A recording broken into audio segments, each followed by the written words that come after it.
یہاں پر آپ کو اہم خبر دیں، نکاح کیس کے خلاف بشرا بی بی کی درخواست پر سماعت۔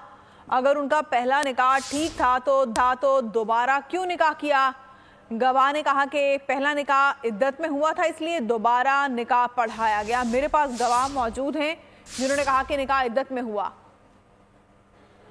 محمد علیزہ سے تفصیلات جانتے ہیں۔ علیزہ، آگاہ کیجیے گا۔ دیکھیں، بانی chairman P T I Imran Khan کی اہلیہ بشرا بیگم نے اسلام آباد ہائی کورٹ سے رجوع کیا ہوا ہے دوران عدت میں نکاح کے کیس میں حکم امتناع کے حوالے سے۔ آج جسٹس طارق محمود جہانگیری نے اس کیس کی سماعت کی ہے اور دوران عدت نکاح کا جو کیس ہے یہ درخواست چیف جسٹس عامر فاروق کو بھجوا دی گئی ہے۔ جسٹس طارق محمود جہانگیری نے کیس کی سماعت کی اور اس موقع پر ان کا یہ کہنا تھا کہ اس نوعیت کی ایک درخواست پہلے ہی چیف جسٹس کے بینچ میں زیر سماعت ہے، اس لیے یہ کیس بھی چیف جسٹس کو بھجوا دیتے ہیں۔